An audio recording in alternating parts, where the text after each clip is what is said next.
আসসালামু আলাইকুম বন্ধুরা। রাজশাহী বিশ্ববিদ্যালয়ে ভর্তি পরীক্ষা ২০২৭-এর পরীক্ষার সময়, আবেদনের সময়, তারিখ ইতিমধ্যে প্রকাশিত হয়েছে। আজ রাজশাহী বিশ্ববিদ্যালয়ে ভর্তি কমিটি এই তথ্যগুলো প্রকাশ করেছে বিভিন্ন গণমাধ্যমে।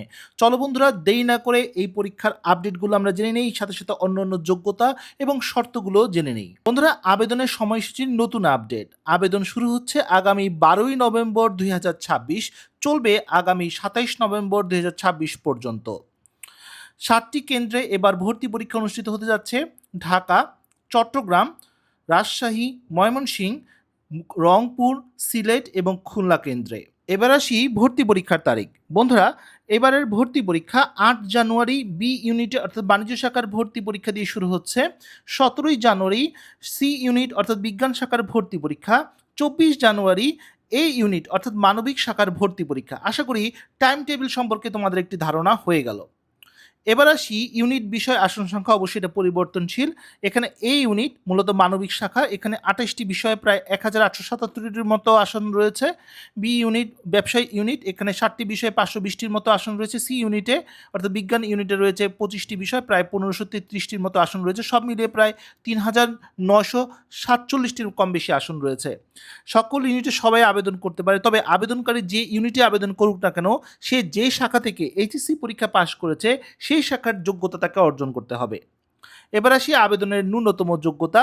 রাজশাহী বিশ্ববিদ্যালয়ে বিভাগ ভিত্তিক আবেদন করার যোগ্যতা থাকলেও একটা কমন যোগ্যতার দরকার হয়। গত শিক্ষাবর্ষে এসএসসি যেটা উল্লেখ থাকে না রাজশাহী বিশ্ববিদ্যালয়, এইচএসসি ২০২৪-২৫ ছিল, এই বছর এইচএসসি ২৫-২৬ থাকবে, অর্থাৎ সেকেন্ড টাইমার হিসাবেও আবেদন করতে পারবে। এছাড়াও অন্যান্য বিভাগের শিক্ষার্থীরা এখানে আবেদন করতে পারে। সব বিভাগের বিষয়ভিত্তিক ভিন্নতা থাকলেও মোট ৪০-এ পাস মার্ক ধরা হয়। জিপিএ সংক্রান্ত যোগ্যতা অবশ্যই এটা পরিবর্তনশীল, বিস্তারিত সার্কুলার প্রকাশ হলে আরও স্পেসিফিকভাবে তোমাদেরকে জানাতে পারবো ইনশাআল্লাহ। এ ইউনিট এবং বি ইউনিটের যোগ্যতা প্রায় সেম থাকে। এসএসসি এবং এইচএসসিতে আলাদা করে 3.0, মোট জিপিএ 7.0 এবং বিজ্ঞান ইউনিটের আলাদা করে 3.50, মোট জিপিএ 8.0 প্রয়োজন হয়। এখানে সকল জিপিএ চতুর্থ বিষয় সহ গণনা করা হয়।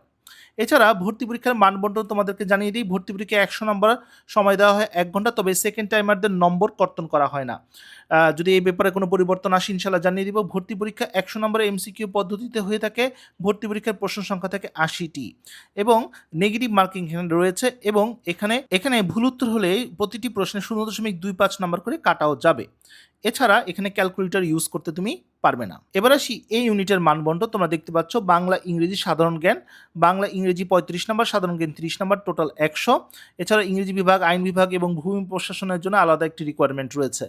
বি ইউনিটের যে শর্তগুলো রয়েছে তোমরা দেখতে পাচ্ছ, বাংলা ১০, ইংরেজি ২৫, ব্যবসায় ২৫, হিসাব বিজ্ঞান ২৫ এবং ফাইন্যান্স উৎপাদন থেকে ১৫ নম্বর। আর অবাণিজ্য শাখা শিক্ষার্থীদের জন্য বাংলা ১০, ইংরেজি ২৫, সাধারণ জ্ঞান ৫০ এবং আইসিটি থেকে ১৫ নম্বর। আর এছাড়া ব্যবসা প্রশাসন ইউনিটে যারা ভর্তি দিয়েছো তাদের এমসিকিউ ভর্তি পরীক্ষা ইংরেজিতে ২৫-এর মধ্যে ১০ নম্বর পেতে হয় ন্যূনতম। তোমরা দেখতে পাচ্ছ বি ইউনিটের আসন সংখ্যাগুলো। এবার আসি সি ইউনিটের মানবন্টন। সি ইউনিটে মোট ১ ঘন্টা ৮০টি প্রশ্ন, ১০০ নম্বর, পাস নাম্বার ৪০। এখানে তোমরা দেখতে পাচ্ছ বিজ্ঞান ইউনিটের ক্ষেত্রে পদার্থ, রসায়ন, আইসিটি থেকে প্রশ্ন আসে এবং ঐচ্ছিক বিষয় হিসেবে গণিত অ্যান্সার করা যায়, শুধু জীববিজ্ঞান অ্যান্সার করা যায়, অথবা জীববিদ্যা এবং গণিত অ্যান্সার করা যায়। এখানে ভর্তি পরীক্ষায় ক আবশ্যিক শাখায় ন্যূনতম ২৫ নম্বর এবং খ ঐচ্ছিক অংশে ১০ নম্বর সহ মোট ৪০-এ ৫ নম্বর ধরা হয়েছে। অবিজ্ঞান শাখার শিক্ষার্থীদের জন্য বাংলা, ইংরেজি, সাধারণ জ্ঞান অথবা ভূগোল অথবা মনোবিজ্ঞান থেকে প্রশ্ন আসবে।